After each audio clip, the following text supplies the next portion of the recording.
Alam kong nabitin kayo. Pero eto na, ipagpatuloy na natin.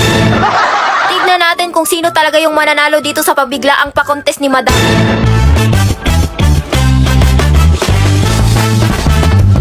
Dahil natapos na ang production number, dito na naman tayo sa pa-swimsuit attire. Si candidate number 1, siya lang pala nag-makeup sa sarili niya.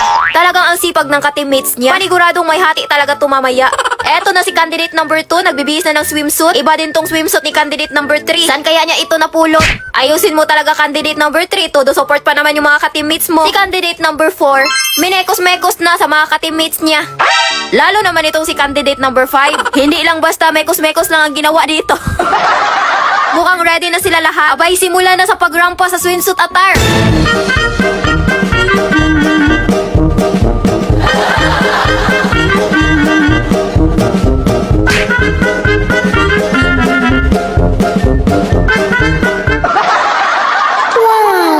Eto na nga, best in production number si candidate number 1.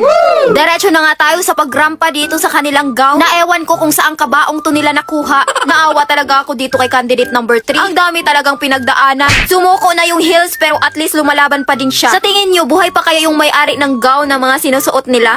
Hindi pa tapos pero yung mukha ng mga contestant pagod na. Pero ang laki ng ngiti ni candidate number 2. Nanalo kasi siya ng People Choice Award and Darling of the Crowd. Hakot Award din si candidate number 1. Best in production tapos best in swimsuit attire.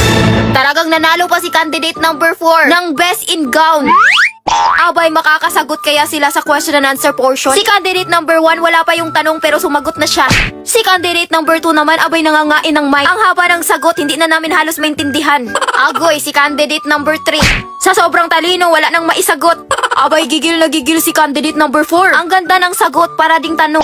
Ang first ni candidate number 5. Abay, nakasagot naman. Eto na, naghiyawan na ang lahat. Gusto ng audience, lahat manalo. Eh, hindi naman pwedeng ganun. Kaya si candidate number 3, ligwak kaagad.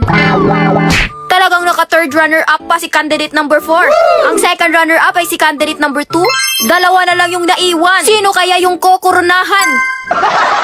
At makakatanggap ng 6,000 pesos.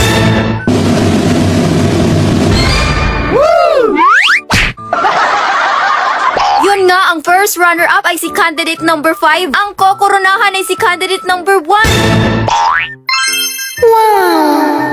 Makakatanggap din siya ng 1/2 sack rice. Pwede na niya itong pasanin pa uwi. Ang mga judges ay panalo din kasi nakatanggap ng tagli 5 kilong bigas. Congratulations sa mga nanalo. Yung mga ka-teammates nila sobrang saya din. Siyempre, maghati-hati na yan sila mamaya. Pagkatapos nga ng pa-contest ni Madam, nagkagulo na kasi naniningil na yung mga ka-teammates nila. Lumaki na naman yung bawal to sa mga bata. Ilalagay ko yung link sa comment section. Go!